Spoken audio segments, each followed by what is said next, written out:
Assalamualaikum warahmatullahi wabarakatuh. Perkenalkan, nama saya Nuryati, kelas SI 4E Prodi Sistem Informasi.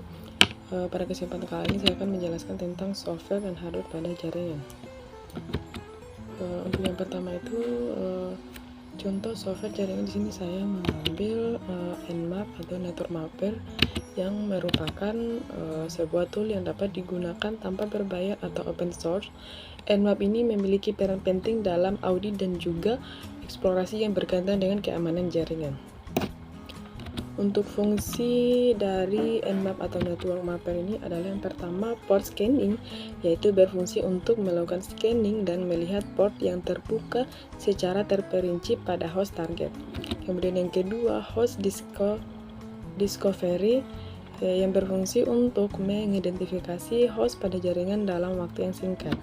Yang ketiga yaitu version detection, berperan dalam memeriksa layanan jaringan pada perangkat jarak jauh untuk menentukan nama aplikasi dan versinya.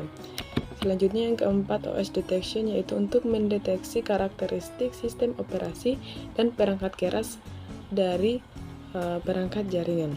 Kemudian yang kelima yaitu discovery vulnerabilities, untuk menemukan dan menforsir kerentanan dalam jaringan. Selanjutnya untuk cara kerja Network Mapper ini yaitu dengan mengirim paket pada target dengan menggunakan IP raw sehingga dapat menentukan host mana yang aktif.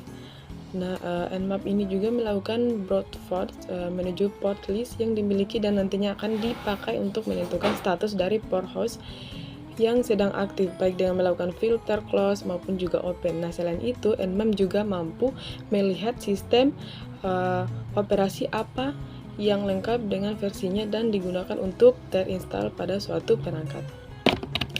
Kemudian yang kedua itu contoh hardware jaringan. Di sini saya memilih Hub Network, yaitu merupakan sebuah peranti jaringan komputer yang berfungsi untuk menghubungkan peranti-peranti dan kabel dari node ke node yang membuat beberapa komputer terhubung menjadi satu. Hub ini juga sangat berperan dan berpengaruh terhadap proses koneksi antar komputer, sehingga jika hub melakukan kerusakan maka seluruh jaringan komputer akan terputus dan terganggu. Hub juga berperan sebagai penguat sinyal kabel UTP, konsentrator, dan penyambung. Untuk cara kerja dari Hub Network ini yaitu yang pertama sebagai alat untuk menerima dan mengirimkan data dari suatu perangkat ke perangkat yang lain yang terhubung dengan hub. Nah, untuk yang kedua, untuk menghubungkan dan menerima sinyal dari sebuah komputer dan menerima titik pusat yang menghubungkan seluruh komputer dalam jaringan tersebut. Dan yang ketiga itu dapat melakukan pengaturan dan pemeriksaan terhadap arus pergerakan data yang terjadi pada hub tersebut. Dan yang keempat, menambahkan jarak jaringan. Yang kelima, memfasilitasi penghapusan penambahan pada workstation. Dan yang keenam, penawaran fitur toleransi kesalahan atau isolasi kerusakan. Dan yang ketujuh, menyediakan pengelolaan terpusat. Kedelapan, menawarkan fitur-fitur yang fault toleransi.